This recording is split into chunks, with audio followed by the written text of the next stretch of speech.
It all started with a small incident on a Friday afternoon. My 6-year-old daughter, Lily, who is in first grade, usually gets dropped off after school by a friend's mom who lives nearby.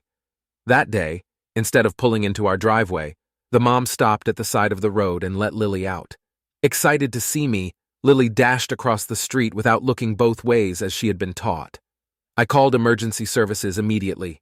Within minutes, both an ambulance and the police arrived. My wife, Jessica, whom I've been married to for 7 years, was working her regular shift at the nursing home. The nursing home policy required staff to lock their cell phones in assigned lockers during work hours.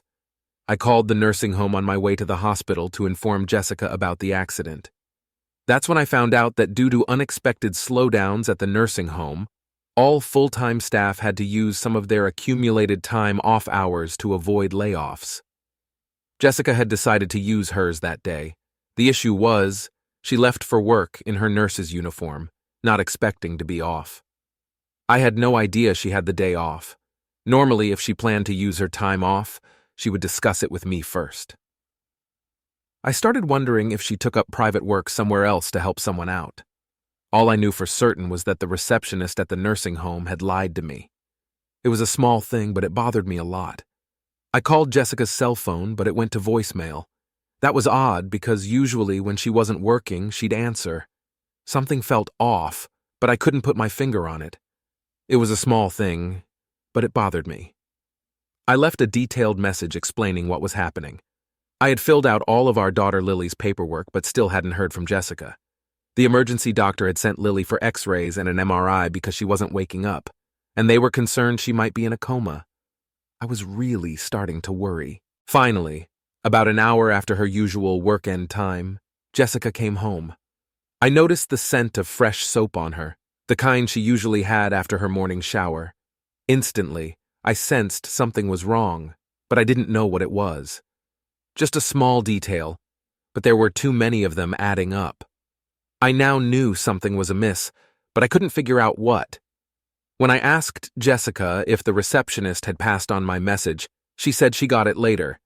She explained she was busy with a patient who needed to be transferred, and I was in Northside while she was at St. Francis. I suspected she was lying, but I didn't press it. This wasn't the time or place. 2 women had lied to me that day, and I knew I needed to find out why. What started as a normal day had turned into a series of lies and inconsistencies between us. The only thing I knew for sure was that Jessica wasn't acting like herself. After Lily started to wake up from the tests, the doctors decided to keep her overnight for observation due to how long she had been unconscious.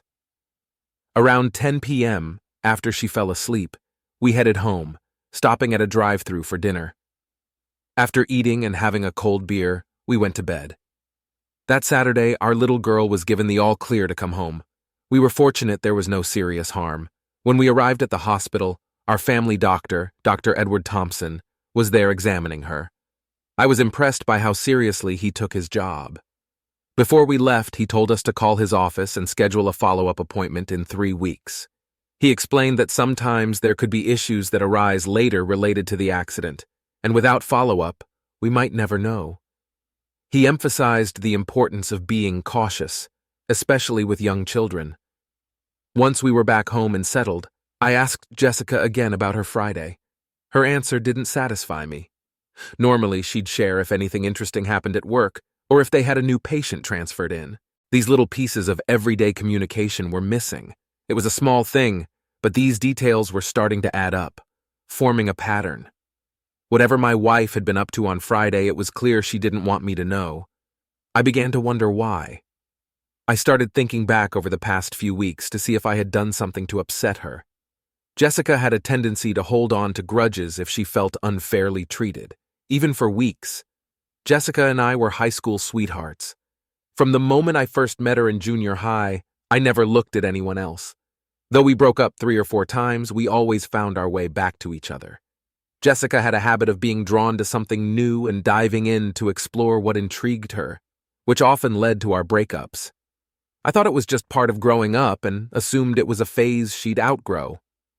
Each breakup stemmed from her developing an interest in someone or something else. I was on the Lincoln High School football team, and she was a cheerleader. We were both popular students, and everyone thought we were meant to be together. But we ended things senior year because I didn't see our future together. After high school, I joined the fire department and worked my way up while she pursued her LPN certification on her path to becoming a registered nurse. I reconnected with Jessica because I got injured fighting a fire on the job. 6 months later, we got married. Our daughter was 2 years old when Jessica became a registered nurse. Jessica had dark, shoulder-length black hair, blue eyes, and an attractive figure. Most people who knew her loved her for her caring personality.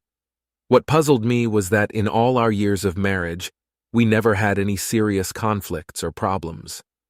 Recently, we had even been discussing expanding our family. On Sunday, we were invited to an afternoon barbecue with our daughter at a coworker's poolside. We got ready by wearing our swimsuits under our clothes. Each of us was assigned something to bring. On the way, I stopped at the grocery store to pick up the items we decided on. Enough premium franks and buns for about 16 people. These franks were special, always boiled before grilling. They retained moisture and had a rich, satisfying flavor. I discovered them by accident, and now they were the only ones I liked. I called them Smokies because of their distinctive flavor. It turned out that my preparation method made them a hit, and we always ended up with more meat than bread. That Sunday, no one noticed me in the kitchen carefully boiling the franks until they plumped up, then drying them off before grilling. Meanwhile, Jessica was outside chatting with our host, Olivia, who was head of the HR department where they both worked. They were watching our daughter and Olivia's son playing by the pool with a few other kids. I wasn't paying much attention to their conversation until the end, when I overheard something that deeply hurt me. It shook me to my core, revealing clearly what was going on. Dr. Edward Thompson, the very popular doctor who used to visit every Friday afternoon to check on his nursing home patients, Olivia explained, now only comes when you're on duty. It's making some of us wonder if there's something more between you two. Is there something I should know? No, not really, my wife replied, looking flushed and clearly avoiding the topic. Her expression usually meant she was caught doing something she didn't want to explain. Now I knew two people whose Friday routines had suddenly changed. Jessica had a good reason to keep whatever she was hiding a secret, which wasn't like her. We're just professional friends, Jessica tried to clarify to Olivia unsuccessfully. He appreciates the detailed reports I send him about his Alzheimer's patients' behaviors. It helps him manage their medical needs. Well, that's not what people are saying in the halls, Olivia retorted. Whatever is going on, it better stay strictly professional at work. Otherwise, these rumors will only get worse. I'll talk to him about it next time I see him. I have another appointment with him next week, Jessica said. I should go check on Lily. Jessica walked away to check on our daughter in the pool. I muttered under my breath, she's lying. She doesn't have a doctor's appointment next week. Olivia heard me and turned, seeing the shock on my face.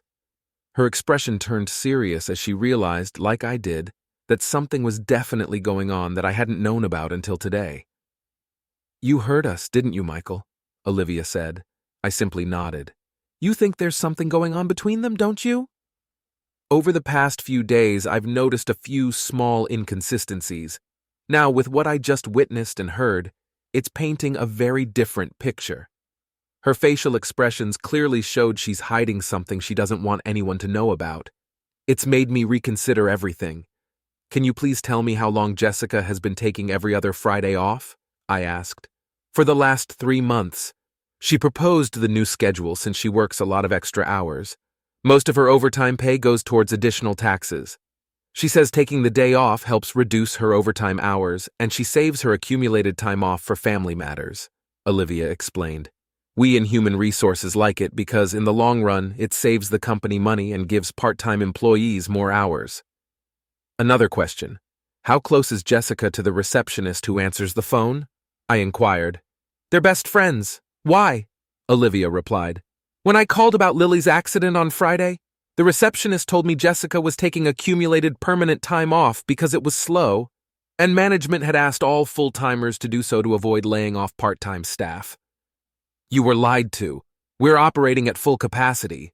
There's no need for cuts. What are you going to do? Olivia said, as she poured me a strong drink. Jessica is definitely hiding something, and her best friend seems to be helping her, apparently for a while. I hope what I suspect isn't true, I said. Dr. Thompson is our family doctor.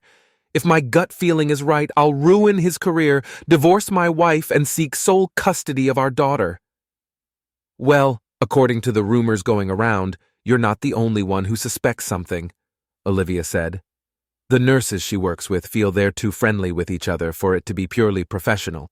They spend a lot of time in a patient room with the unit door closed. If I hear more, I'll let you know. Please do. As a firefighter, we always say where there's smoke, there's fire. It might be just a mutual attraction that went too far. Either way, I'm going to find out, I said, drying off the smokies. Nice try, but I don't think that's going to work, Olivia said. I've been in similar situations, and when our instincts tell us something, they're usually right. At that moment, I started to believe I was witnessing the same behavior from Jessica that I had seen in high school. If that were true, it could only mean one thing. Jessica had found someone new. Dr. Edward Thompson joined the partnership group 3 years ago to take over our former family doctor's practice. The local hospital, due to his age, had been making things difficult for him and his partners, essentially forcing him into retirement. Jessica, a registered nurse, had obtained her license while working at Northside Hospital before moving to the nursing home. Northside Hospital, a teaching hospital, favored a younger image. If our former doctor wasn't willing to change his appearance, it was time for him to leave. It's unfortunate when medical organizations prioritize appearance over experience. For the next 6 weeks, I would be on the evening shift, working from 6 o'clock to 6 o'clock, 4 days on and 4 days off. It was the perfect opportunity for them to do whatever they wanted without being caught. Given my work schedule, my wife's recent behavior had created enough doubt that I took a step I never thought I would. Before putting the sausages on the grill, I texted one of my regular crew members, asking him to call me in 5 minutes. I was next to my wife when he called. Before answering, I told her I needed privacy for a work-related call and moved to the front yard. Truthfully, I did it because I didn't want Jessica to overhear the conversation. Bob, remember the team we assembled when Glenn needed help with his ex-wife a couple of years ago? I asked. Of course, Michael. It worked well and didn't take long, Bob replied. Who needs our help this time? I do. Based on what I found out, I think it's been happening for at least the past 3 months. Jessica and the man I suspect she's involved with is Dr. Edward Thompson, I explained. Even her colleagues at the nursing home suspect something. I overheard management discussing it with her, which suggested serious. The head of human resources even warned Jessica to be more discreet at work. Ouch. If they're saying that, it's been going on a while. I'll start making calls to arrange for us to meet at the fire hall tomorrow when we're on duty, Bob replied. Our sheriff department friends will be happy for something different to do. Remember, Michael, we need to impose the same rules on you as we did with Glenn when we helped him before. Our rule was he had to stay out of it until our team finished our investigation. We thought any changes in his behavior might tip off his spouse. It took less than a month to get everything done. We compiled a detailed daily report of his ex-wife's activities with her lover. His lawyer said it was so thorough that nothing could slip through. Glenn easily won custody of their 3 kids in the divorce. Monday evening after dinner, we met at the fire hall meeting room. 6 sheriff's deputies, 5 firefighters, and 2 police officers were there. I briefed them on what happened Friday and what I discovered since then. Everyone agreed it seemed like something was definitely going on. I gave them Jessica's car description, license plate number, and her regular work hours from 7 o'clock in the morning to 3:30 in the afternoon. They asked me to get copies of our medical records from our files at home for the last 2 years. They wanted to check if Dr. Edward Thompson was still our family doctor by looking at the medical bill records. If he and Jessica were romantically involved, he should have transferred us to another doctor in their practice. After that, they asked me to step out so they could plan who would do what and when. On Tuesday morning, after I saw my daughter off to the bus, I noticed my retired neighbor, Mr. Harris, fetching his morning newspaper. I walked over to say hi and we started chatting. He asked why the doctor had visited us the previous night. I asked if he was sure it was a doctor. He said the person was wearing a white coat when he arrived, and he saw him take it off and leave it in the car before going to our door. He mentioned the doctor was still at our house when he went to bed around 10 p.m. I said I hoped it wasn't anything serious. He suggested I ask my wife about it when she got home. Walking back home, I realized my suspicions were correct. I grabbed my phone, returned to my neighbor, and showed him a picture of Dr. Edward Thompson from the medical group's website. He confirmed that was the doctor he had seen. Jessica called and said she would be late. I took Lily to my mother's so I could get to work on time. I informed Bob about what the neighbor had witnessed and gave him copies of our medical records and health insurance reports. They proved Dr. Edward Thompson was still our family doctor, with my wife's last appointment being 2 weeks ago. The following Tuesday, a few friends came over while Jessica was at work and did some work inside the house. I wasn't allowed inside until they finished, so I sat and talked with Mr. Harris. He mentioned the doctor's visit the previous week wasn't medical. I agreed, saying my friends were wiring the house, but I wasn't involved in that part. They set it up this way so I wouldn't know where things were. If I had known their plans like anyone else, I'd be watching closely to see if they were working, and my behavior might have given it away. "I wish I had friends like yours when I got divorced years ago," my neighbor said. "It might have saved me thousands in legal fees alone. Nowadays, you've got to protect yourself from everyone, even those you trust. It's sad how this new computer age has helped erode what little family values we had." It was during the first day of my last 4-day shift to end the 6 weeks of night shifts when they showed up at the firehouse to deliver the bad news. They even brought one of the top divorce lawyers from our town with them. I immediately knew my situation was more serious than just my wife cheating. Their choice of lawyer meant the team believed we needed to act quickly. Jessica and Edward Thompson were having an affair that had been going on for over 6 months and was nearing a breaking point. They felt it was time for me to take decisive action. Jessica planned to wait until the end of the school year, just 2 months away, before filing for divorce. On the nights I was working, they were either at my house after Lily went to bed, or Jessica would take our daughter to her sister's place for babysitting. Jessica would pick up Lily from Edward's house in the morning and bring her home before I finished work. Then they would go about their day as usual. The reason the lawyer was present was because of what they were plotting behind my back. With Dr. Edward Thompson's assistance, Jessica intended to use claims of mental cruelty against me. They aimed to prove I was an unfit father and a danger to our daughter's well-being.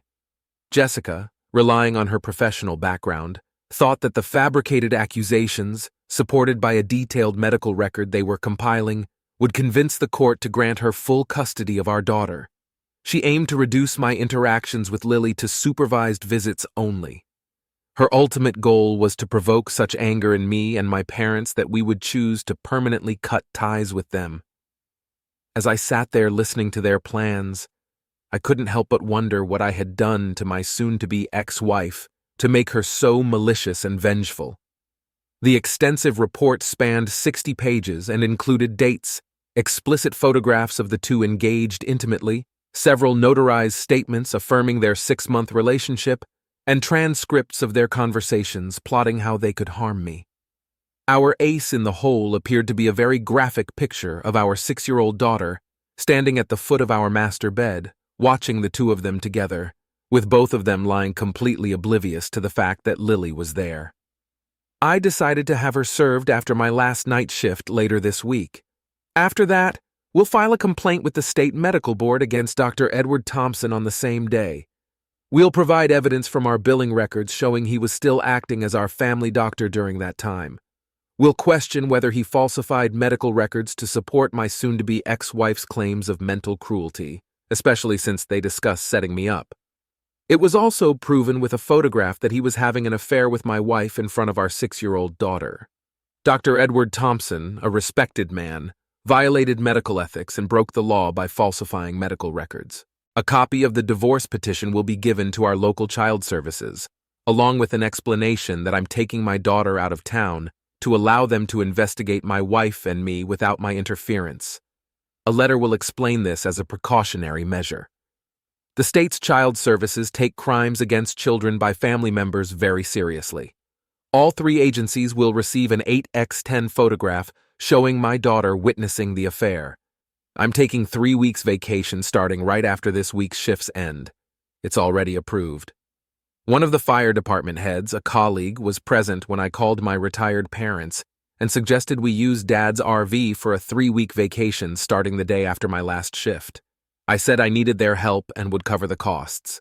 They agreed, but asked why it had to be rushed. I promised to explain on the way. My new lawyer was shocked when I proposed signing over my parental rights to my parents until the divorce is finalized. He agreed it was a smart move given the circumstances. If Jessica has already reported to Child Services, it shows my top priority is my daughter's well-being until my name is cleared. It demonstrates to everyone, including legal authorities, that I'm protecting my daughter first. I'll prepare the paperwork, he said, but make sure to have it notarized within 24 hours of serving your wife. I just finished my final evening shift and made it home in time to see my wife off to work. As usual, she kissed me on the cheek before leaving. When she drove away, I quickly made a phone call. Lily and I started packing for a surprise trip. I asked the sheriff's department representative to inform the school principal about our situation and why I had to take my 6-year-old daughter out of school. At 8 o'clock that morning, my parents arrived. We loaded our belongings into their RV, and by 9 o'clock we were on the road. Out of courtesy, I called Olivia to update her. She mentioned that since her conversation with Jessica at the nursing home, everything had been strictly professional and the rumors were fading. I explained that I now had proof of their affair spanning at least 6 months. Consequently, I planned to have legal papers served to Jessica at her workplace later that day. Olivia agreed to witness it and keep me informed afterward. I joined my daughter in my parents' large RV as we left town. I handed my mother a legal envelope containing all the details, asking her to read it. My dad asked what was going on. I recently found out Jessica was planning to divorce me at the end of the school year, I said. What Mom is reading outlines what we've discovered and proven. Her lover is our family doctor, and they were plotting against me. If they hadn't been caught, they could have arranged things so I'd never see Lily again. After the legal battles, we're leaving town because things are about to get very messy for a few people, my dad said. It's best for you and our granddaughter to be away from it all. Basically, Jessica will be served at work today. The state medical board will receive an official complaint this morning about Dr. Edwards' relationship with his patient, my wife. I'm alleging ethics violations and have some compelling evidence. Child Services will also be informed about everything Mom's reading. He could lose his license to practice for at least a year or more if he's found guilty. Your claim could trigger a deep investigation into every doctor in his group, Dad explained. Oh my God, Mom exclaimed. They let my granddaughter see them together? I'll take care of that woman myself. That doctor can say goodbye to his career. He'll lose his license for good. The whole partnership he's in will be scrutinized by every government agency, Dad continued. They've made a mess of things. Jessica will be lucky to get supervised visits. Michael, you and Lily will come live with us when you return, Mom insisted. If Jessica shows up at my door when your father and you aren't home, I'll answer with a loaded Magnum. I'll be driving Lily to school and picking her up every day. I cherished my mom. She adored her granddaughter more than anything and fiercely protected her family. She'd taken down many who threatened her family over the years. Dad drove until we needed gas. About when the tank was half full, I used my credit card to fill up and took over driving. It gave Dad a chance to read through everything himself. He was amazed at the level of detail.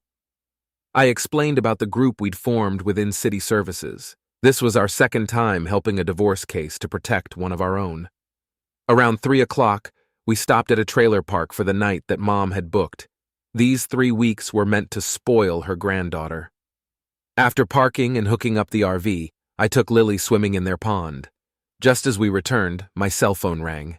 It was Olivia. Hi, Olivia, I greeted her. Hope your day went well.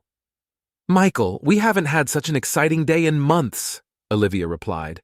Thanks to you, this afternoon we got word that Dr. Edward Thompson has been temporarily suspended from practicing until the state medical board finishes their investigation. They acted quickly. I have to give them credit. I admitted I thought they'd at least call him in for an interview first. They only suspend that fast if there's a serious complaint with some evidence already provided, Olivia clarified. It shows they're taking this very seriously. We probably won't know the outcome for about 3 months. Well, I did send them all the information I included in my divorce petition, I explained. At 3 p.m., your soon-to-be ex was served right at shift change. I had security informed to expect him and to notify me before allowing him in. When he arrived, I escorted him to Jessica's section. The young man asked her, "Are you Jessica Lee?" When she said yes, he said, "Congrats, you've been served," Olivia recounted. When she opened the legal envelope, the first thing we all saw was the image of Edward and her making love with Lily watching. "Oh no!" she screamed before fainting. "My lawyer let her see that first." "That's priceless," I chuckled. "She got what was coming to her. Did the state get a copy of that picture?" Olivia inquired. "Most likely, knowing my lawyer," I replied honestly. "Then the state had no choice. Dr. Edward Thompson was having an affair with a patient and allowed the patient's minor child to witness it," Olivia analyzed. "I didn't think you could pull it off. Now we're all betting on how long he'll lose his license. My dad thinks he's lost it for good in our state," I said. "Jessica and Edward were fabricating a false medical history claiming I was mentally cruel to her and our daughter so she could get sole custody. If they can prove that, criminal charges might come into play." "It's a mess, but her problems are piling up since everyone now knows she let her daughter see what she was doing with Edward," Olivia added. "The rumors are flying around here. Some of the staff refuse to work with her. I'm redoing the schedule as we speak. They say they can't trust her anymore."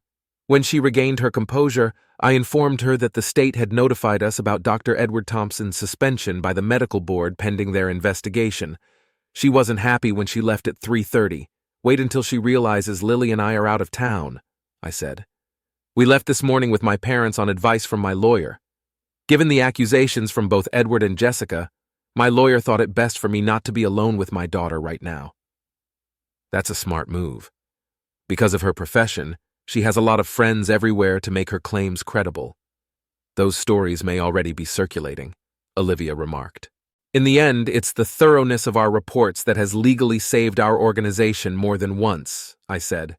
"We promised to stay in touch and said goodbye." Mom and Dad looked at me in amazement. It was like they were just realizing for the first time what Jessica and Dr. Thompson were attempting. "Mom, can you find in your notebook the address of the nearest notary for us tomorrow morning?" I asked. "Why?" she asked. "The lawyer has prepared legal documents granting you both my parental rights until either the divorce is settled or my name is cleared. We need to have them signed and notarized by 3 p.m. tomorrow," I explained. "I won't let them take my daughter away, no matter what." My mother, tears in her eyes, said, "Are you sure about this? It seems extreme." "Yes, Mom, I am. Even the lawyer thinks it's best. We don't know what's in those false medical reports, so for Lily's safety, this is necessary until it's proven I'm not a danger to her," I reassured her. My mother started to cry. Jessica returned home to find her husband's car in the driveway. She turned off her car and braced herself for the confrontation she expected. Walking up, she rang the doorbell, assuming he would answer. When he didn't, she rang it again. Finally, she used her house key to unlock the door. When she walked into the house, Jessica noticed it was empty because her daughter didn't come to greet her. She took the legal envelope out of her large bag and read it thoroughly. It was clear that whoever Michael had hired had uncovered everything. The plan, as outlined by transcripts of Edward's and her own words, had been exposed. Edward acted first and aggressively. Their problem was that none of the doctor's medical records had been made public yet because they hadn't reached that stage of their plan, and now they never would. Edward couldn't access his files until the investigation concluded. He still hadn't been informed of the specifics of the complaint against him. He was only told that precautionary measures were being taken due to the seriousness of the allegations. Michael had proved the affair and their stupidity. No one with any morals or principles would accept the fact that a 6-year-old had to witness them. Until this moment, she hadn't known that it had occurred. Lily likely woke briefly and then returned to bed. Obtaining sole custody was now impossible, but joint custody with primary care remained a possibility. The crucial step was reaching Michael and speaking with him. Michael was always willing to hear her perspective. She dialed him, but his phone redirected to voicemail. She sent a text, receiving no reply. Trying his parents' home phone, she found they weren't answering. Calls to their cell phones also went unanswered, confirming they had blocked her. She then called her sister, who picked up the phone. "Hi, Jessica." Michael was clever. "He sent our entire family a copy of his divorce petition," Evelyn said. "Mom and Dad are livid. They've read it all and are completely disgusted by your behavior with your lover. In our parents' eyes, you've gone too far trying to ruin Michael's reputation," her sister continued. "He called them this morning, right after you left for work, to let them know he's taking their granddaughter out of town with his parents. When they asked why, he said, 'Your daughter and her lover have left me no choice. You'll receive a document explaining everything.' Dad, Michael told them, 'I'm in a legal bind because of Jessica, and I have to sign over my parental rights for Lily until I clear my name.' Mom and Dad were hysterical when they read it. 'Why would you try to destroy Michael's life like this?' God damn it," Jessica muttered. "Does this mean I'll have to fight my in-laws for custody?" "Looks that way," Evelyn confirmed. "The divorce court can't decide on what Michael doesn't have. It seems he's outsmarted you. I always thought he was the kindest, most generous man I knew. Until he was pushed too far, then he goes all out. You know how Mom feels about her reputation. This is going to be a long, tough battle."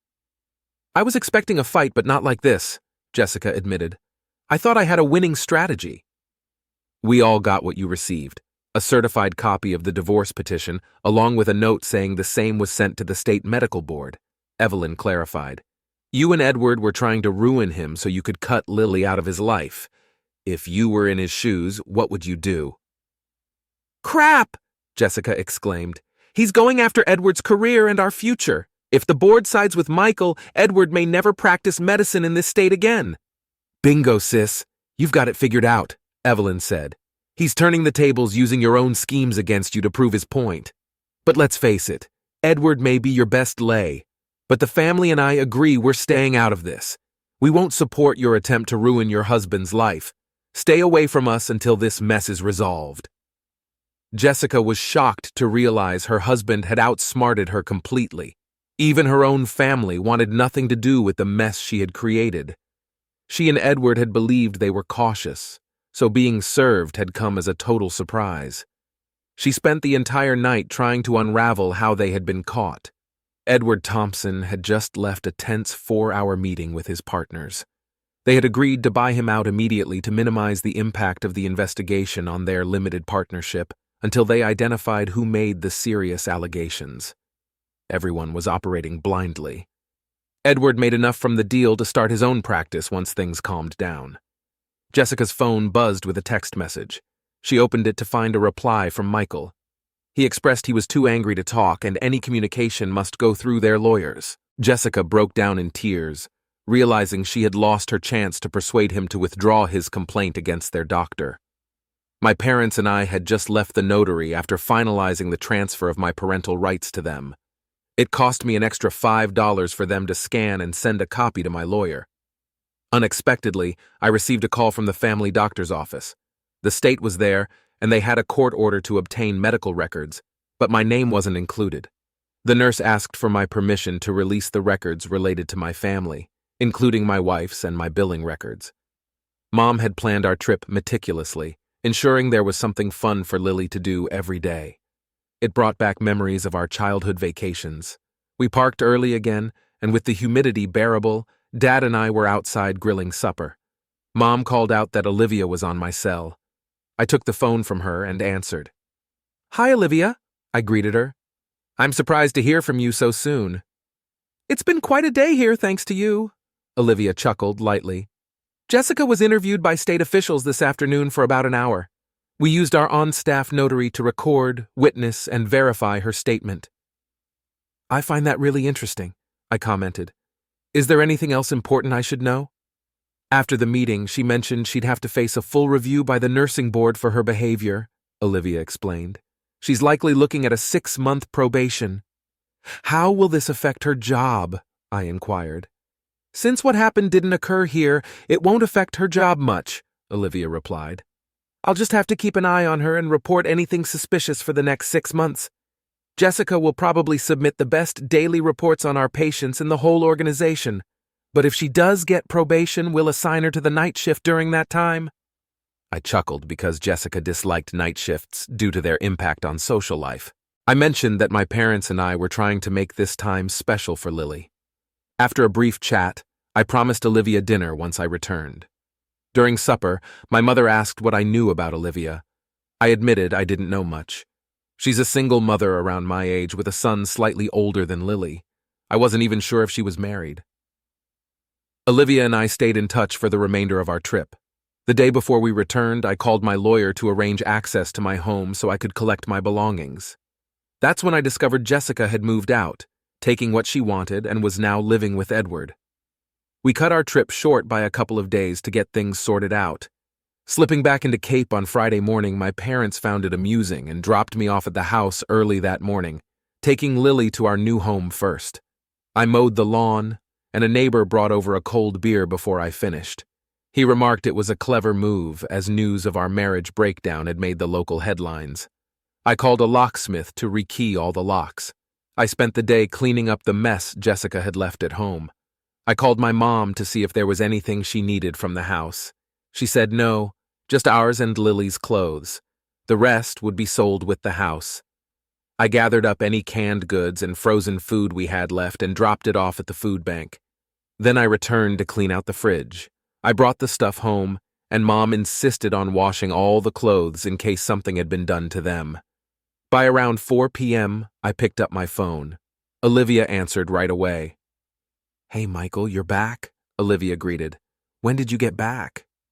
This morning. Spent the day cleaning up the house to get it ready for sale, I replied. I was wondering if you and your son wanted to join me and Lily for dinner if he was home. We'd love to, but he's with my mom for the weekend. I'm free, though, Olivia said. Great. I'll leave Lily with my mom and pick you up at 7. How about Red Lobster or Outback? I asked. Red Lobster sounds great, she replied. I dressed up a bit for dinner. Nice shirt, dress pants, and slip-on leather shoes. With our reservation, we were seated promptly. We had a good meal, and I learned more about Olivia. She had never married and was raising her 7-year-old son on her own. Her father had been a firefighter in his time. My first day of work was scheduled for Sunday. No decisions had been made yet by the state about Jessica and Edward. The feeling was the longer it took, the worse it would be. I shared what we did as a family with Lily over the 3 weeks. Afterward, we strolled through downtown Cape to see the lights. Around 11 o'clock, I arrived back at my parents' place where my mom, being mom, was still up. We talked about the night and how much I enjoyed it before I headed off to bed. The lawyers finalized the division of assets, and we put the house up for sale. Things were slowly moving forward. 3 months after the separation, things started to fall into place. The state medical board found Dr. Edward Thompson guilty of multiple violations of their ethics code, primarily altering medical records for personal gain. His attempt to ruin my life to steal my wife was taken very seriously. His medical license in the state was permanently revoked. Olivia called me when she heard the news, waking me from my sleep. I had just started back on night shifts and had only gotten about 2 hours of sleep. I was wide awake and too excited to go back to sleep. When I told my mom and dad the news, my mom was overjoyed. As I came out dressed up, my mom asked, "What's up?" I told her I was going to ask the woman who stood by me these last few months if she'd like to go to lunch. Mom smiled and said, "Don't you think it's time we met Olivia?" I arrived at Chateau Nursing Home in Cape around noon, dressed semi-formally. The first person I saw was the receptionist who had lied to me months ago. Her face turned pale as I approached her counter inside the main entrance. "Could you please contact Olivia Jones and let her know there's a gentleman here asking if she's available for lunch?" I asked. I watched as she called Olivia's extension. A few minutes later, Olivia arrived wearing a big smile. After greeting her, I pulled her into my arms and kissed her. Hand in hand, we left and went to Logan's Roadhouse for lunch. You know, we're now the talk of the town, Olivia said. Jessica already found out from the receptionist, who's the queen of gossip. That's her problem now. That I've been cleared, I'm moving forward, I replied. Besides, my new girlfriend might be getting tired of waiting for me to get moving. I must have said something right because Olivia's eyes welled up with tears. What was meant to be an hour lunch turned into 2.5. Later, I found out that after I dropped Olivia off, the receptionist told Jessica how happy and in love we looked. Jessica was about to discover trouble in her own paradise. The local CBS station reported the news during their early evening broadcast at 4 o'clock. It exposed how Dr. Edward Thompson and Jessica had conspired against me by falsifying medical records. Later that same week, the nursing board put Jessica on probation for a year. Olivia followed policy and transferred Jessica to the graveyard shift. Jessica's relationship with Edward became strained, especially when she found out she was pregnant. Edward began looking for other job opportunities but found none. He eventually took a position as an orderly at the Luan Home for Veterans, working the graveyard shift. It was the final night shift of a 4-day stretch when I walked into the station and saw a congratulatory banner hanging up. They had brought someone in to cover my shift. Olivia, her son, and her parents were there along with our captain, my parents, and my daughter. I had just been promoted. The process had been delayed because of everything I had been through. This promotion meant no more swing shifts for me. I was now in a junior management position, working 5 days a week for 8 hours each day, with weekends off. During the party, I overheard Bill Jones telling the captain that if things went well, he might soon be my father-in-law. It took about 2 more weeks before we returned to see Judge Donald McDonald. The terms of the settlement were approved, and my divorce was granted on grounds of adultery. Edward Thompson disappeared one night, leaving Jessica alone and pregnant. On Labor Day weekend, about an hour before sunset, I took Olivia for a walk through a local state park. I had a little something planned that involved me getting down on one knee. She said yes, of course. Our families had organized a barbecue party on Monday afternoon at Olivia's house. I had just finished grilling the hot dogs I liked when Olivia's mother, Teresa, spotted the engagement ring and hugged her daughter. "When were you going to tell me?" Teresa asked. "After we finished eating," Olivia replied with a big grin. Bill noticed his wife's reaction and loudly asked her, "What's wrong?" "Nothing, Bill. Olivia and Michael got engaged. They're getting married," Teresa announced. "We got married a week before Halloween. Jessica is now allowed to see Lily when she is with her parents. What no one knows is that legally, my parents and I have regained my parental rights. Jessica has to live with the fact that one of her bosses is now her ex-husband's wife. She's not a happy person." Saturday night at the fairgrounds, there was a Back to the 60s dance in one of the exhibition buildings. I got a couple of tickets and called Olivia to see if she wanted to join.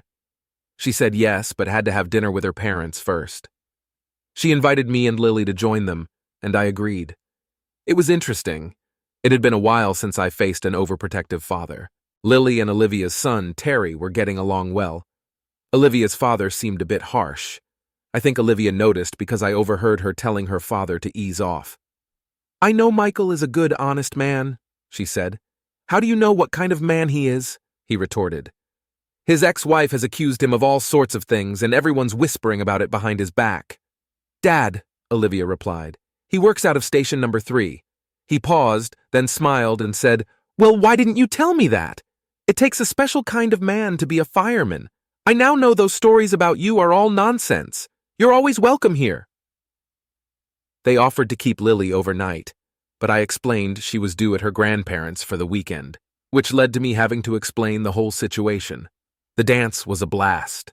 There's nothing quite like dancing to oldies like Twist and Shout, all the Beach Boys songs, and early rock and roll. Some of the doo-wop songs were her favorites because her mother used to play them when she was growing up. I walked Olivia to her door. As we said goodnight, she leaned in and kissed me. "Michael, I know it's early, but I'm interested when you're ready," she said before saying goodnight. I got back to my parents' home just after 2 in the morning. Once again, Mom was waiting up. We talked about the night and how much I enjoyed it before I headed off to bed. The lawyers finalized the division of assets, and we put the house up for sale. Things were slowly moving forward. 3 months after the separation, things started to fall into place. The state medical board found Dr. Edward Thompson guilty of multiple violations of their ethics code, primarily altering medical records for personal gain. His attempt to ruin my life to steal my wife was taken very seriously. His medical license in the state was permanently revoked. Olivia called me when she heard the news, waking me from my sleep. I had just started back on night shifts and had only gotten about 2 hours of sleep. I was wide awake and too excited to go back to sleep. When I told my mom and dad the news, my mom was overjoyed. As I came out dressed up, my mom asked, "What's up?" I told her I was going to ask the woman who stood by me these last few months if she'd like to go to lunch. Mom smiled and said, "Don't you think it's time we met Olivia?" I arrived at Chateau Nursing Home in Cape around noon, dressed semi-formally. The first person I saw was the receptionist who had lied to me months ago. Her face turned pale as I approached her counter inside the main entrance. "Could you please contact Olivia Jones and let her know there's a gentleman here asking if she's available for lunch?" I asked. I watched as she called Olivia's extension. A few minutes later, Olivia arrived wearing a big smile. After greeting her, I pulled her into my arms and kissed her. Hand in hand, we left and went to Logan's Roadhouse for lunch. "You know, we're now the talk of the town," Olivia said. "Jessica already found out from the receptionist, who's the queen of gossip." "That's her problem now. That I've been cleared. I'm moving forward," I replied. "Besides, my new girlfriend might be getting tired of waiting for me to get moving." I must have said something right because Olivia's eyes welled up with tears. What was meant to be an hour lunch turned into 2.5. Later, I found out that after I dropped Olivia off, the receptionist told Jessica how happy and in love we looked. Jessica was about to discover trouble in her own paradise. The local CBS station reported the news during their early evening broadcast at 4 o'clock. It exposed how Dr. Edward Thompson and Jessica had conspired against me by falsifying medical records. Later that same week, the nursing board put Jessica on probation for a year. Olivia followed policy and transferred Jessica to the graveyard shift. Jessica's relationship with Edward became strained, especially when she found out she was pregnant. Edward began looking for other job opportunities but found none. He eventually took a position as an orderly at the Luan Home for Veterans, working the graveyard shift. It was the final night shift of a 4-day stretch when I walked into the station and saw a congratulatory banner hanging up. They had brought someone in to cover my shift. Olivia, her son, and her parents were there along with our captain, my parents, and my daughter. I had just been promoted. The process had been delayed because of everything I had been through. This promotion meant no more swing shifts for me. I was now in a junior management position, working 5 days a week for 8 hours each day with weekends off. During the party, I overheard Bill Jones telling the captain that if things went well, he might soon be my father-in-law. It took about 2 more weeks before we returned to see Judge Donald McDonald. The terms of the settlement were approved, and my divorce was granted on grounds of adultery. Edward Thompson disappeared one night, leaving Jessica alone and pregnant. On Labor Day weekend, about an hour before sunset, I took Olivia for a walk through a local state park. I had a little something planned that involved me getting down on one knee. She said yes, of course. Our families had organized a barbecue party on Monday afternoon at Olivia's house. I had just finished grilling the hot dogs I liked when Olivia's mother, Teresa, spotted the engagement ring and hugged her daughter. "When were you going to tell me?" Teresa asked. "After we finished eating," Olivia replied with a big grin. Bill noticed his wife's reaction and loudly asked her, "What's wrong?" "Nothing, Bill. Olivia and Michael got engaged. They're getting married," Teresa announced. "We got married a week before Halloween. Jessica is now allowed to see Lily when she's with her parents. What no one knows is that legally, my parents and I have regained my parental rights. Jessica has to live with the fact that one of her bosses is now her ex-husband's wife. She's not a happy person. The weeks following my promotion were filled with a whirlwind of activities. Adjusting to my new role at the fire station required focus, but I couldn't ignore the ongoing drama involving Jessica and Edward. The town was abuzz with gossip, and the tension was palpable whenever I encountered someone from the nursing home or the hospital. One evening, I received an unexpected visit from Bob. one of my closest friends and colleagues. He had news that could potentially change everything. "Michael, I found something that you need to see," Bob said, handing me a thick envelope. I opened it to find copies of emails, text messages, and phone records between Jessica and Edward. The correspondence detailed not only their affair but also a financial scheme they had been orchestrating. They were planning to siphon money from a joint account Jessica and I had, transferring it to an offshore account under Edward's name. "This goes beyond just an affair, Bob. This is fraud," I said, feeling a mix of anger and betrayal. "Exactly. We need to get this to your lawyer immediately," Bob replied. The next morning I met with my lawyer, Mr. Adams, and presented the new evidence. He was astounded by the level of deceit and complexity of their scheme. "Michael, this changes everything. We can now pursue legal action not just for the affair and the custody of Lily, but also for financial fraud. This will have serious consequences for both Jessica and Edward," Mr. Adams explained. With the new evidence in hand, we filed additional charges against Jessica and Edward. The court proceedings were scheduled to take place over the next few months, promising a lengthy and exhausting legal battle. Meanwhile, Olivia remained a constant source of support. We spent a lot of time together, and our bond grew stronger each day. Her understanding and patience were invaluable as I navigated the turbulent waters of my personal life. One weekend, Olivia suggested we take the kids to a nearby amusement park to unwind and create some positive memories. It was a welcome distraction, and seeing Lily and Terry laughing and enjoying themselves was heartwarming. As we walked through the park, Olivia turned to me and said, "Michael, no matter what happens with the legal battles, know that you have a family here with us. We're in this together." Her words were a beacon of hope, reminding me that amidst the chaos, there was still light and love. Back in court, the evidence we had gathered was damning. The judge was appalled by the extent of Jessica and Edward's deceit. They were both found guilty of financial fraud and conspiracy, leading to severe penalties. Jessica's probation was extended, and Edward faced additional legal consequences, including a hefty fine and the permanent revocation of his medical license. The ruling was a significant victory, but the emotional toll was immense. Despite the triumph, I couldn't help but feel a profound sense of loss. The person I had once loved and trusted had betrayed me in ways I couldn't have imagined. As the dust settled, I focused on rebuilding my life. The fire station had become a sanctuary, a place where I could channel my energy and find solace in my work and camaraderie with my colleagues. One evening, after a long day at the station, I received a call from Olivia. She sounded excited and had news to share. "Michael, I got a promotion at work. I'm now the head of HR," she announced. "Olivia? That's amazing. I'm so proud of you," I replied, genuinely happy for her. We decided to celebrate her promotion with a quiet dinner at home.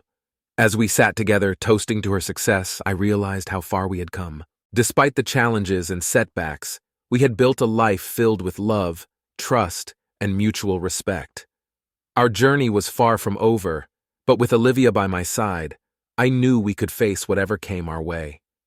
The fallout from the court proceedings weighed heavily on everyone involved. Although the legal battles were mostly behind us, the emotional scars were still fresh.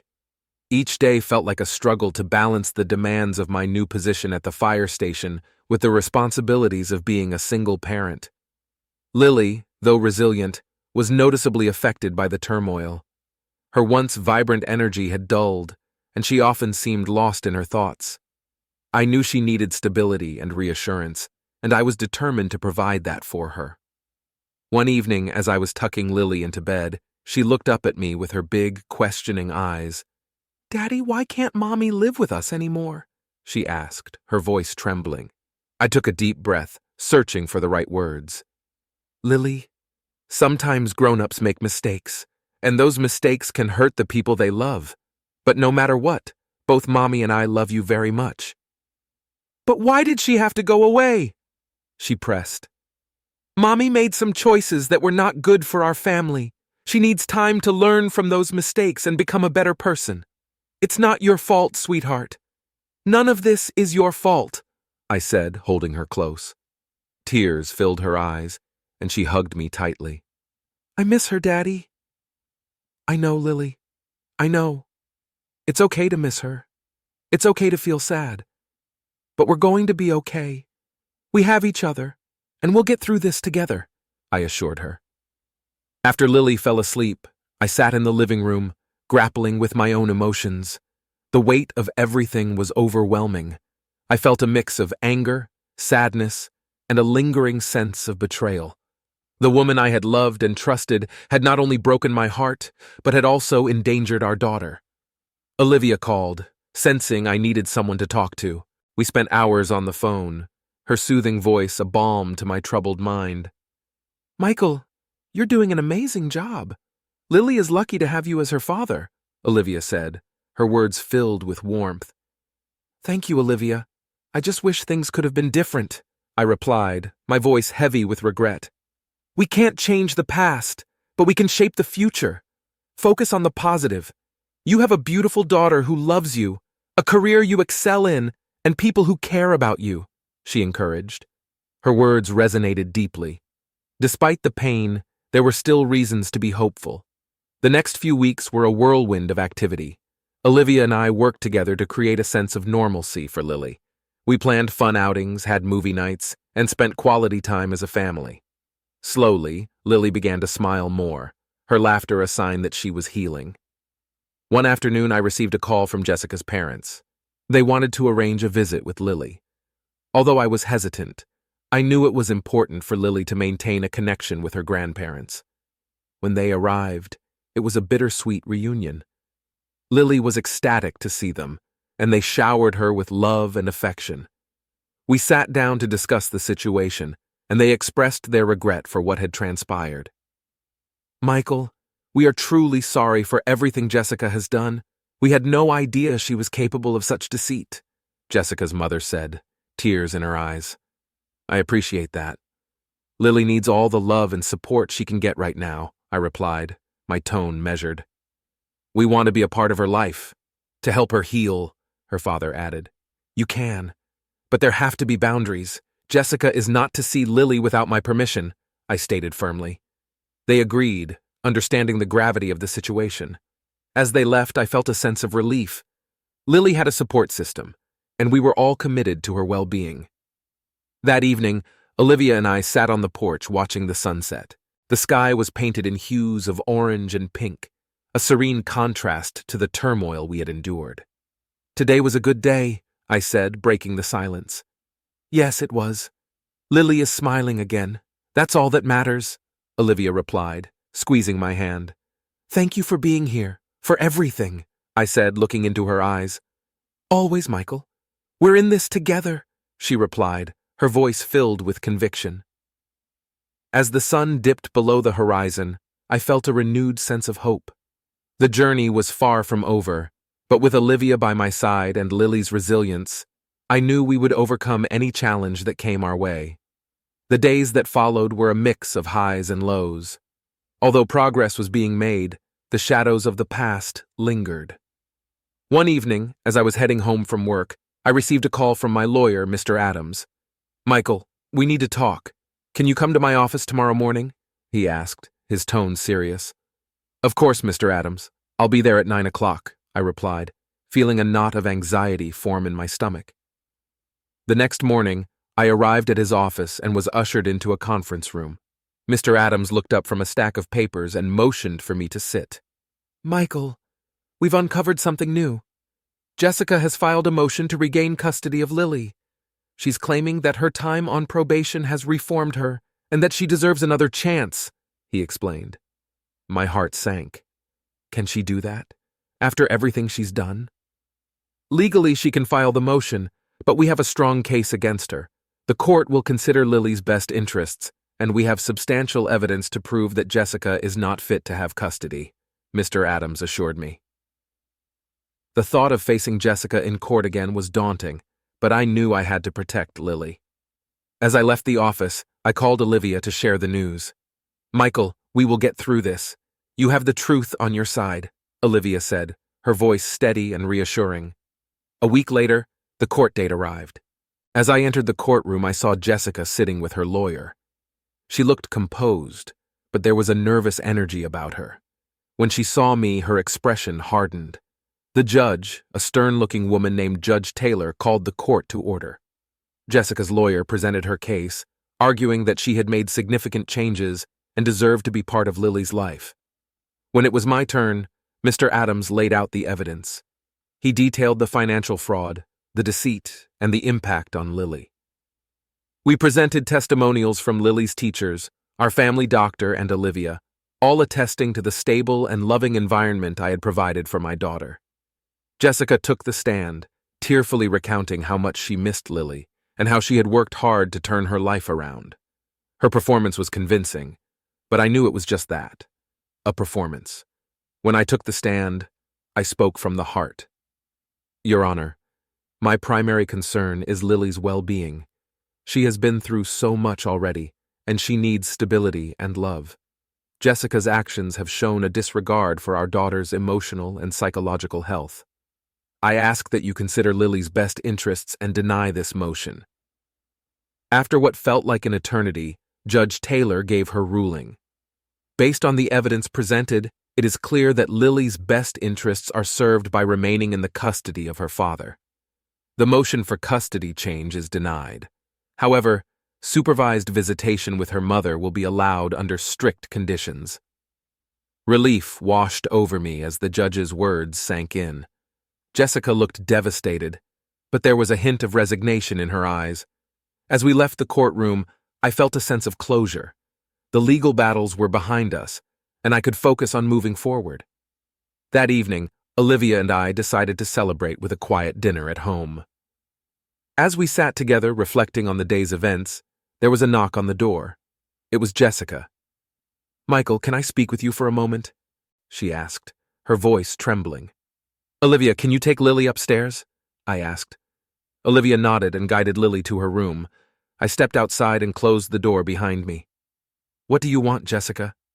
"I just wanted to say I'm sorry. For everything. I know I can't undo the damage I've caused, but I needed you to know that I truly regret my actions," she said, tears streaming down her face. I took a deep breath, grappling with my emotions. "Jessica, it's going to take time for me to process everything. Right now, my focus is on Lily and giving her the stability she needs." "I understand.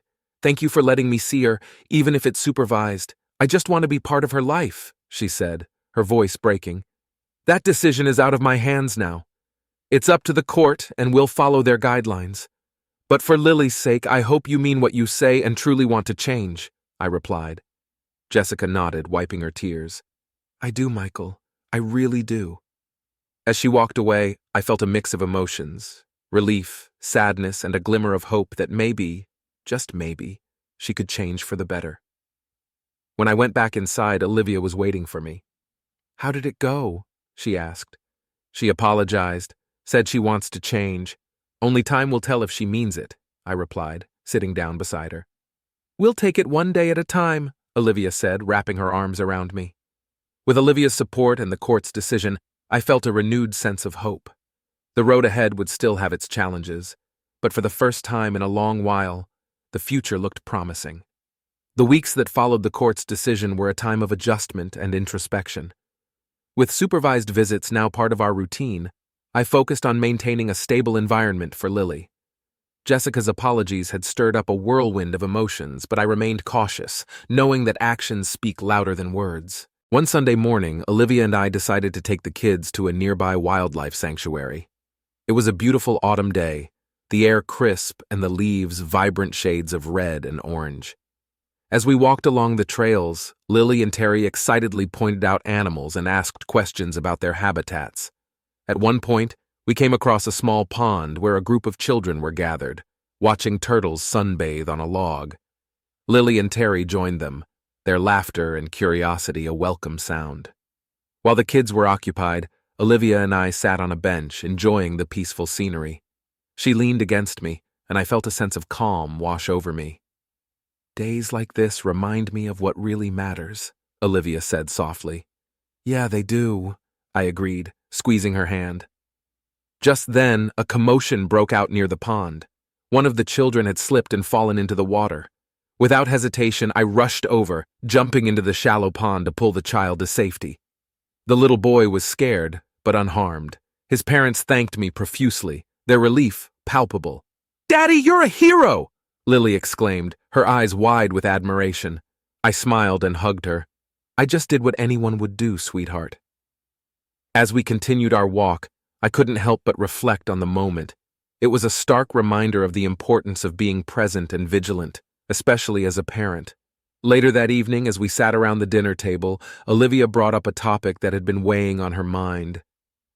"Michael, I've been thinking about Jessica's request for more involvement in Lily's life. It's a complicated situation, and I know you want to protect Lily, but maybe there's a way to allow some healing to happen," she said thoughtfully. "I've thought about it too, Olivia. It's hard to balance what's best for Lily with the need to protect her. I want her to have a relationship with her mother, but I can't ignore the past," I replied. "We could start small, maybe increase the frequency of supervised visits and see how it goes. If Jessica proves she can be trusted, we can reassess," Olivia suggested. I nodded, appreciating her perspective. "That sounds reasonable. We need to move forward cautiously." The following week, I contacted my lawyer and proposed the idea of gradually increasing Jessica's supervised visits. Mr. Adams agreed it was a fair approach and submitted the request to the court. The judge approved the plan, and we set up a schedule that allowed Jessica more time with Lily under strict supervision. During one of these visits, Jessica made an effort to show genuine interest in Lily's life. She brought her favorite snacks, helped her with homework, and even read bedtime stories. Seeing them together, I began to hope that maybe, just maybe, Jessica was committed to changing. Meanwhile, work at the fire station continued to be both challenging and fulfilling. One evening, we received a call about a house fire in a residential neighborhood. As we arrived on the scene, thick smoke billowed from the windows, and flames licked the sides of the house. "Michael, we've got people trapped inside!" Bob shouted over the noise. Without hesitation, we geared up and entered the burning building. The heat was intense, and visibility was low, but we moved methodically, searching for anyone who might be trapped. In one of the back bedrooms, we found a family huddled together, their faces pale with fear. "We're here to get you out," I said, helping them to their feet. As we led them to safety, the structure groaned and creaked, threatening to collapse at any moment. We made it out just in time, the house collapsing in a fiery heap behind us. The family was safe, and we were hailed as heroes once again. That night, as I lay in bed, I couldn't help but think about the moral dilemmas we face in life. Every day we're confronted with choices that test our integrity and character. It's not always easy to know the right path, but moments of clarity, like rescuing that family, remind me of the values I hold dear. One weekend, Olivia and I decided to take a short trip to the mountains, just the two of us. It was a chance to reconnect and reflect on the journey we've been on together. As we hiked through the forest, the crisp mountain air invigorating our senses, we talked about our dreams and aspirations. "Michael, I can't imagine my life without you and Lily," Olivia said, her eyes sparkling with emotion. "Same here, Olivia. You've been my rock through all of this. I don't know what I would have done without you," I replied, pulling her close. As we reached a scenic overlook, we stood in silence, taking in the breathtaking view. The mountains stretched out before us, a testament to the enduring beauty and strength of nature. In that moment, I felt a profound sense of gratitude for the love and support that had carried me through the darkest times. The months that followed were a testament to resilience and rebuilding. Jessica's supervised visits with Lily continued smoothly, and she appeared to be making a genuine effort to change. Meanwhile, my relationship with Olivia grew stronger, and our blended family began to find a new rhythm. One Saturday afternoon, I received an unexpected call from Jessica. Her voice was shaky, and I could tell something was wrong. "Michael, I need to talk to you. It's important," she said, her tone urgent. "Okay, Jessica, I'll meet you at the park in an hour," I replied, my curiosity piqued. When I arrived at the park, Jessica was already there, sitting on a bench by the lake. She looked anxious, her hands trembling slightly. "What's going on?" I asked, sitting down beside her. Michael, I found out something about Edward. He's been involved in some illegal activities, and I think he might be dangerous. I'm scared for Lily's safety, she confessed, tears welling up in her eyes. My heart pounded in my chest. What kind of illegal activities? He's been laundering money through his practice and using it to fund some shady operations. I overheard him talking to someone about it, and now I'm terrified. I don't want Lily anywhere near him, she explained, her voice breaking. Jessica, this is serious. We need to report this to the authorities, I said, my mind racing. I know, but I'm scared. What if he finds out I told you? She whispered, her fear palpable. We'll handle this together. I'll make sure you're protected, I reassured her. That evening, I contacted Mr. Adams and informed him of the new developments. He agreed that we needed to act swiftly and coordinated with law enforcement to ensure Jessica and Lily's safety. Jessica provided a detailed statement, and an investigation was launched into Edward's activities. The following weeks were tense as the investigation unfolded. Edward was arrested and charged with multiple felonies, including money laundering and conspiracy. The authorities ensured that Jessica and Lily were safe, and we were granted full protection orders against Edward. With Edward out of the picture, Jessica's demeanor changed. She seemed genuinely remorseful and committed to making amends.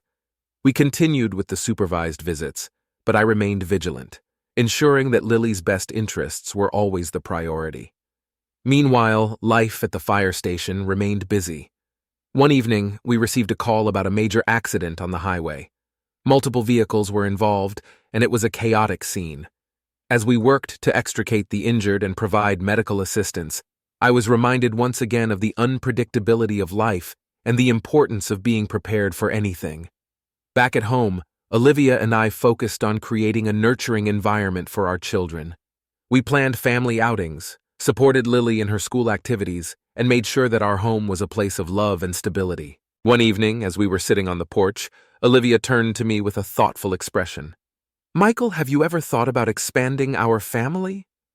Her question took me by surprise, but it warmed my heart. You mean having another child? Yes. I think it would be wonderful for Lily and Terry to have a sibling. And I can't think of a better father for my child, she said, her eyes filled with love. I smiled, feeling a surge of happiness. I'd love that, Olivia. Let's do it. The next few months were filled with excitement as we prepared for the new addition to our family. We turned the guest room into a nursery, and Lily and Terry were thrilled at the prospect of having a baby brother or sister. As Olivia's due date approached, we were filled with anticipation and joy. The journey had been long and challenging, but it had brought us closer together. We had faced our share of trials, but we emerged stronger and more united. One sunny afternoon in late spring, Olivia went into labor. We rushed to the hospital, and a few hours later, we welcomed a beautiful baby girl into the world. Holding her in my arms, I felt an overwhelming sense of gratitude and love. Lily, meet your baby sister Grace, I said, introducing the newest member of our family. Lily's eyes lit up with joy. She's so tiny and perfect. Olivia looked at me, her eyes shining with happiness. We've come a long way, Michael. I'm so grateful for this life we've built together. Me too, Olivia. Me too, I replied, my heart full. As we brought Grace home, our family felt complete. The house was filled with laughter, love, and the promise of a bright future. Despite the challenges we had faced, we had created a life filled with hope and happiness. Life settled into a beautiful rhythm after the arrival of our daughter, Grace. The joy and excitement of having a newborn in the house were palpable, and every day felt like a new adventure. Lily embraced her role as a big sister with enthusiasm, always eager to help with feeding, changing, and entertaining Grace. Terry was equally thrilled, often found cooing and making funny faces to make the baby laugh. Olivia and I continued to strengthen our bond, finding new ways to support each other and nurture our family. We developed a routine that balanced our work, family time, and personal moments. It wasn't always easy, but the love and commitment we shared made every challenge worthwhile. Jessica, true to her word, worked diligently to rebuild her life and regain my trust. She adhered to the terms of her supervised visits and showed genuine interest in being a positive presence in Lily's life. Over time, we gradually increased her visitation rights, always keeping Lily's well-being as the priority. One sunny afternoon, as we gathered in the backyard for a family barbecue, Jessica approached me. "Michael, I wanted to thank you for giving me a second chance. I know I don't deserve it, but I'm grateful." I looked at her, seeing the sincerity in her eyes. "Jessica, it's not about deserving. It's about doing what's best for Lily. She needs both her parents in her life, and I'm glad to see you making an effort." We shared a moment of understanding, a silent acknowledgement of the past, and a hopeful glance toward the future. As we joined the rest of the family, I felt a sense of peace and closure. The journey had been tumultuous, but we had come through it stronger and wiser. As the years passed, our family continued to grow and thrive. Olivia's career flourished, and I found fulfillment in my work at the fire station.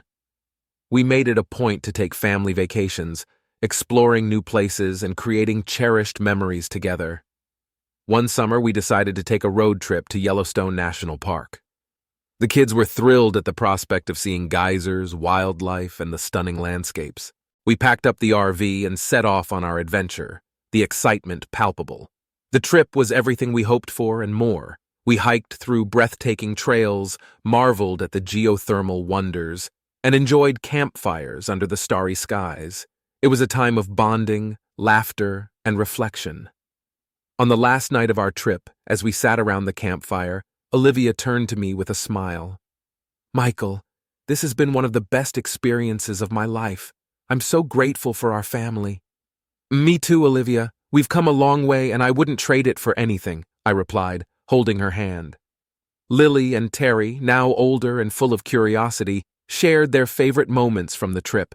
Grace, still a toddler, clapped her hands and babbled happily, soaking in the joy around her. As I looked at my family, I felt an overwhelming sense of gratitude. The road had been long and winding, but it had led us to a place of love, peace, and fulfillment. We had faced our challenges head-on and emerged stronger together. Back home, life continued its steady pace. Lily excelled in school, showing a keen interest in science and nature. Terry discovered a passion for music, often filling the house with the sweet sounds of his guitar. Grace, with her boundless energy and curiosity, kept us all on our toes. Olivia and I found new ways to support each other's dreams and aspirations. We made time for date nights, weekend getaways, and simple moments of connection amidst the busyness of life. One evening, as we sat on the porch watching the sunset, Olivia leaned her head on my shoulder. "Michael, we've built something beautiful together. I'm so proud of us." "I am too, Olivia. We faced our share of storms, but we've always found our way back to the sunshine," I replied, feeling the warmth of her love. As the sun dipped below the horizon, casting a golden glow over our home, I felt a deep sense of contentment. Our journey was far from over, but I knew that whatever lay ahead, we would face it together. The future looked bright, and our hearts were full. We had created a life of love, resilience, and hope, and for that, I was eternally grateful.